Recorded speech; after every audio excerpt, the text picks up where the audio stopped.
Converting decimal number two rational number, कैसे हम decimal number को रैशनल नंबर में चेंज करेंगे, ये बेसिक बता रहा हूँ। फिर मैं वो बताऊंगा जो 9th का टॉपिक है, ठीक है। ये भी 9th में है बट ये पहले बेसिक लेवल पे है, फिर थोड़ा एक्स्ट्रा है। देखो जैसे मान लो 0.5 है, इसको हमें डेसिमल में है, इसको हमें अगर चेंज करना है रैशनल में तो हम कैसे करेंगे, तो हम इसको करेंगे 0.1 हटाएंगे, यहाँ पे क्या लग जाएगा 10, 5/10। ये हमारा क्या हो गया, रैशनल नंबर में आ गया कि नहीं आ गया। इसको और सॉल्व करना है, और सॉल्व कर लो, 1/2 आ गया। ऐसे ही दूसरा नंबर ले लो, एक और नंबर ले लो, मान लो ऐसे लिखा है 0.3142। अब इसको भी आप कैसे कर सकते हो, 3142 और डेसिमल के बाद डेसिमल हटाओगे, डेसिमल के बाद 1, कितने डिजिट है 1 2 3 4, चेंज हो गया ना ये। देखो ये नंबर हमारा किसमें आ गया, decimal number two rational number में, ठीक है। ये हमारे इस तरह के थे जो हमारे डेसिमल से रैशनल में चेंज हो जाएंगे, ठीक है। इतना समझ में आया। अब हम लोग सीखेंगे इसमें express 0.3 bar in form of p/q। इसको हम लोग कैसे रैशनल नंबर में लाएंगे, क्या इसको इसकी तरह हम लोग यूज कर सकते हैं। चलो देखिए जरा, 0.3 और बार का मतलब क्या होता है, मतलब वही डिजिट हमारी रिपीट करें, डैश डैश डैश। इसको जब हम ऐसे ही चेंज करेंगे ऊपर वाले की तरह तो क्या हो जाएगा, ये कुछ होगा, डेसिमल हटाएंगे, यहाँ पे 1 लिखेंगे, 0 0 0 0। अब हम कितने जीरो लगा रहे हैं, इसमें कुछ कंफर्म ही नहीं है। तो इसको कैसे चेंज करेंगे ये हम लोग सीखेंगे। इसको चेंज करने के लिए हम लोग कुछ प्रोसेस करेंगे, ये प्रोसेस होती है उसको फॉलो करेंगे। क्या, जैसे समझना, सबसे पहला जो है कुछ चीज मैंने लिखी है उसको पढ़ो। क्या लिखा है, बार हमेशा डेसिमल के बाद होना चाहिए। मतलब अगर हम p/q के फॉर्म में ला रहे हैं तो जो बार है वो हमेशा डेसिमल के बाद होगा, पहली चीज।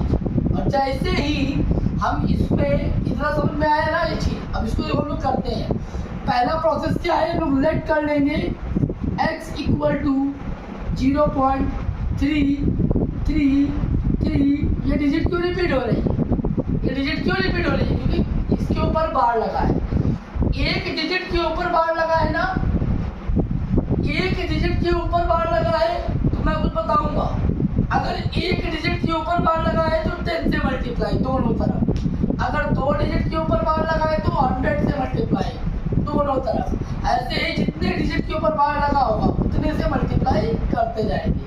अब इसमें देखो, इसमें डिजिट के बाद, डेसिमल के बाद अगर बार लगा है तो हम लोग उसको मानेंगे question number 1।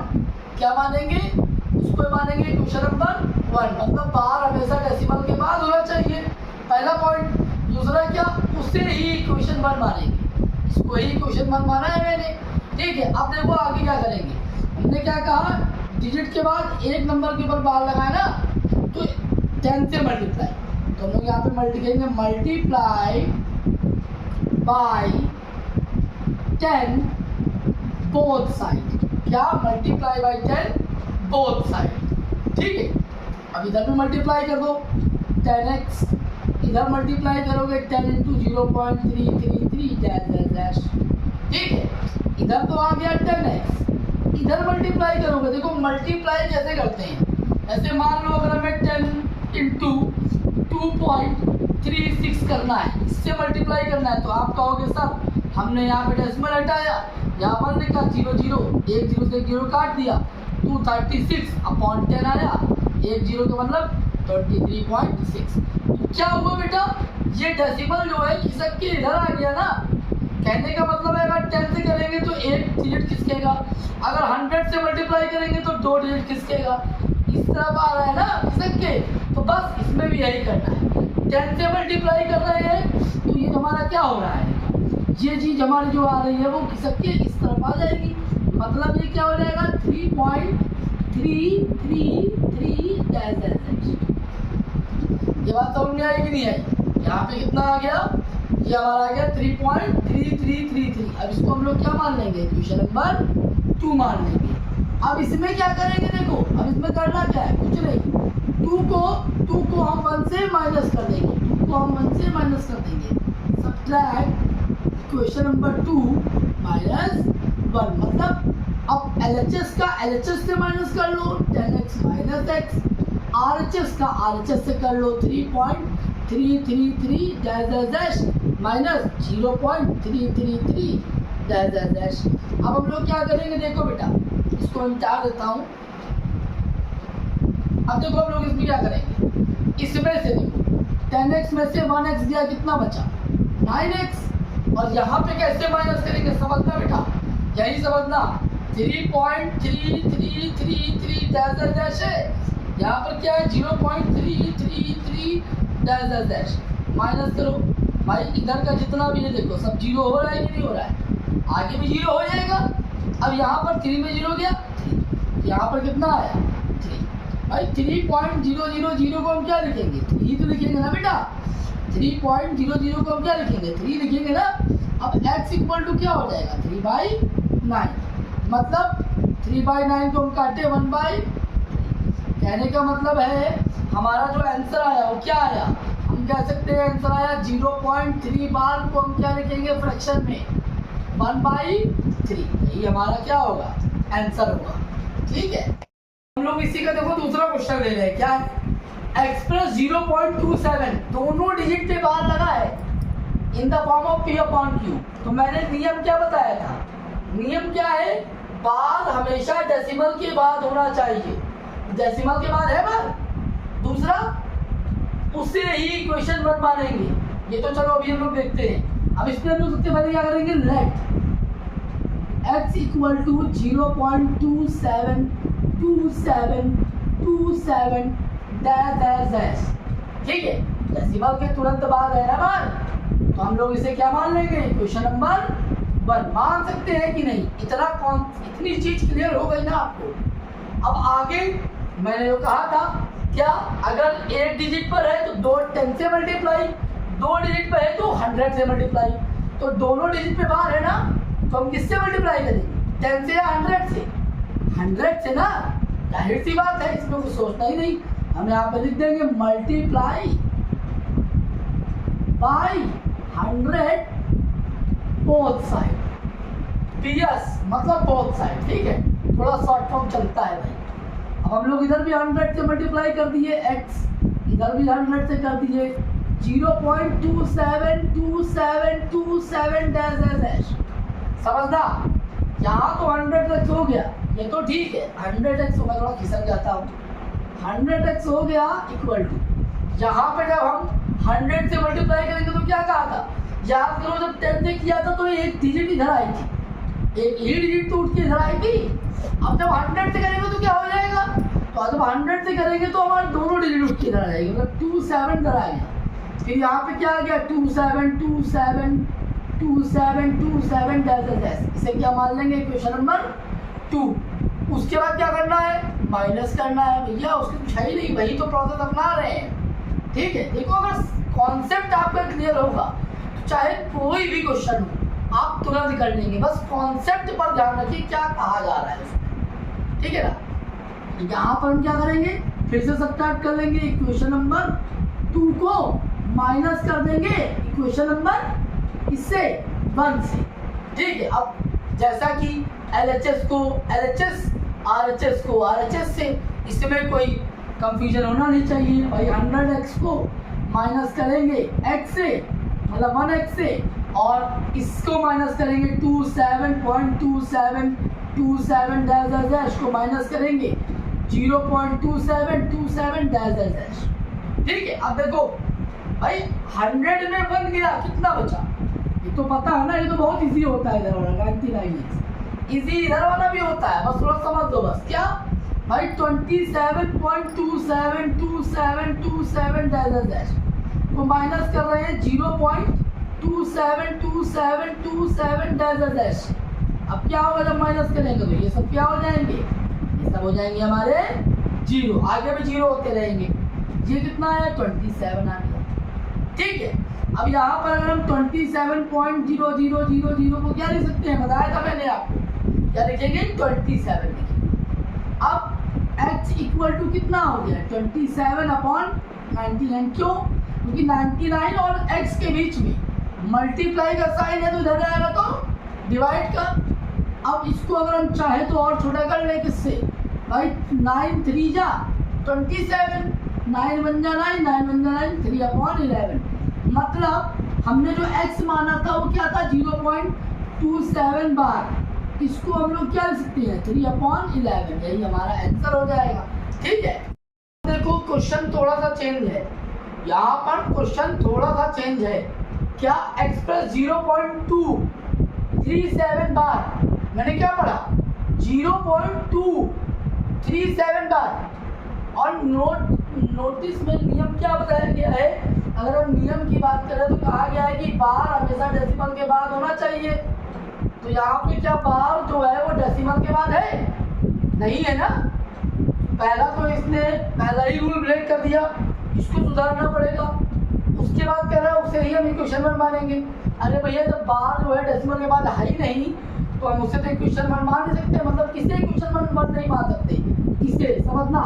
Late x equal to 0.2373737 क्या हम इसे इक्वेशन पर वन मान सकते हो? कुछ लोग कहेंगे हाँ अभी तक तो आप मान रहे थे। ध्यान दो, पहले वाले क्वेश्चनों में डेसिमल के तुरंत बाद बार आ रहा था, इसमें डेसिमल के बाद एक नंबर आया लेकिन उसके ऊपर बार नहीं लगा है। ये बात ध्यान दी।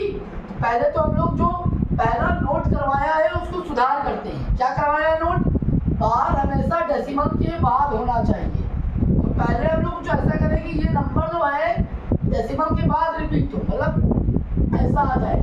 उसमें हमारा कौन जो है बीच में अड़ंगा डाल रहा है, ठीक है, अड़ंगा समझते हो ना, कौन जो है हमारे काम में रुकावट डाल रहा है वो है ये 2। इस 2 को पहले इधर बैठा दो, जैसे ही हम इस 2 को इधर कर देंगे हमारा सारा काम सही हो जाएगा। तो इसे इक्वेशन वन भी तो नहीं मान सकते, तब तक हम इसे इक्वेशन वन भी नहीं मान सकते हैं।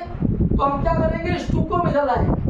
सिर्फ एक ही डिजिट है जो हमको रुकावट डाल रही है, ठीक है। तो हम इसमें क्या मल्टीप्लाई करते हैं, इसको इधर ले आए तो हमारा काम हो जाएगा आसान। तो ये एक ही डिजिट है ना, तो 10 से मल्टीप्लाई कर दें। अब इसमें करेंगे ऐसा तो नहीं है, हमें दोनों तरफ ही करना पड़ेगा। तो हम इसमें कर देंगे मल्टीप्लाई बाय मल्टी हो लिखती है गलती से, हो जाता है स्पेलिंग, हंसिए नहीं आप लोग। मल्टीप्लाई बाय 10 बोथ साइड, समझना, ठीक है। अच्छा, मल्टीप्लाई बाय 10 हमने बोथ साइड किया तो क्या हुआ, 2 इधर आ गया और यहाँ पे क्या आ गया 10x। अभी हम लोग रूल फॉलो नहीं कर रहे हैं, अभी हमने सिर्फ 10 का मल्टीप्लाई क्यों किया है, ताकि ये जो काम में हम लोग के प्रोसेस में रुकावट डाल रहा है ये अपनी जगह पे आ जाए। अभी ये वो वाला 10 से मल्टीप्लाई नहीं है जो हम लोग प्रोसेस में करते हैं, ध्यान रखना, ठीक है। अब देखिए इसे इक्वेशन वन अभी हम लोग नहीं मान सकते किसी भी हालत में, क्यों, अब यहाँ पर तो ये हो गया हमारा। अब इसके बाद ये जो आया है स्टेप, इसको हमने इक्वेशन वन माना था, नहीं माना, क्यों, किसी भी हालत में नहीं मान सकते क्योंकि ये डिजिट रिपीट नहीं कर रहा है यहाँ पे। अब देखो 2 के बाद 37 ये रिपीट कर रहा है ना डेसिमल के बाद, तो मतलब इसे क्वेश्चन नंबर 1 मानेंगे। बात समझ में आई, डेसिमल के तुरंत बाद डिजिट रिपीट नहीं हो रही है, इसलिए इसको हम क्वेश्चन नंबर 1 नहीं मान रहे हैं। तो डिजिट रिपीट हो इसलिए मैंने इधर मल्टीप्लाई कर दिया दोनों तरफ 10 से, रिपीट होना शुरू हो गई तो हम इसे क्वेश्चन नंबर 1 मान लेंगे, ठीक है। अब क्या करेंगे, अब देखो कितनी डिजिट रिपीट हो रही है, दिख रहा है ना आपको, साफ साफ दिख रहा है यार। शुरुआत में आप देख सकते हो 2 डिजिट पे बार लगा है तो मतलब 2 डिजिट पे बार लगा है तो मतलब किससे मल्टीप्लाई करेंगे, 100 से, इसमें कुछ सोचना ही नहीं है। तो लिख देंगे यहाँ पे मल्टीप्लाई बाय 100 बोथ साइड। तो अब 10x तो पहले से ही था ना, इसमें मल्टीप्लाई करो 100 से कितना आएगा, 1000 आ जाएगा। इसमें मल्टीप्लाई करो 100 से 2 × 2.3737 डैश। देखो यहाँ पर ये तो 1000x सही है। अब यहाँ पर जब हम लोग 100 से मल्टीप्लाई, यहाँ पे थोड़ा समझना, ध्यान देना, ये 2 पहले से है, ठीक है, ये 2 पहले से है, इसे लिख दे रहे हैं, इससे कोई मतलब नहीं है। 100 से जब मल्टीप्लाई हो रहा है तो ये 2 डिजिट इधर आएंगी, अगर 10 से होता तो सिर्फ 1 डिजिट इधर आती, तो 100 से हो रहा है तो 2 डिजिट इधर आएगी ना, तो हम लोग क्या करेंगे 37 इधर लिख देंगे, फिर से 37 डैश डैश डैश, और इसे क्या मान लेंगे इक्वेशन नंबर 2। बस उसके बाद क्या है, इक्वेशन 2 को 1 से माइनस कर दो। 2 क्या है हमारा 1000x minus 10x equal to 237.3737 dash dash dash. उसके बाद क्या है माइनस 2.3737 डैश डैश डैश। अब देखो यहाँ पर 1000 से 10 करोगे तो कितना आएगा 990x, और 237 इससे करोगे तो राइट वाला 237.3737 डैश डैश डैश, और यहाँ पर क्या आ गया 2.3737 डैश डैश डैश। माइनस कर दो भैया, ये तो पूरा जीरो हो गया, यहाँ पर माइनस करोगे तो कितना आएगा 532, मतलब कितना आया 235.000। इसको लिखना नहीं है, इससे कोई मतलब नहीं है हमको, तो हमारा 235 आ गया। अब इसको यहाँ पे डिवाइड दे दूँ, जब डिवाइड दोगे दोनों को अगर 5 से करते हो तो हमारा कितना आ जाएगा 47/198। यही हमारा आंसर होगा। उम्मीद करता हूँ आपको ये समझ में आया होगा। इसके अलावा जैसे इसमें कुछ भी चेंज हो, मैंने टाइप बता दिया है, ठीक है। उस टाइप को अगर आप समझ गए, कॉन्सेप्ट समझ गए, आप इसका चाहे कोई भी क्वेश्चन आ जाए कर ले जाओगे तुरंत, ठीक है।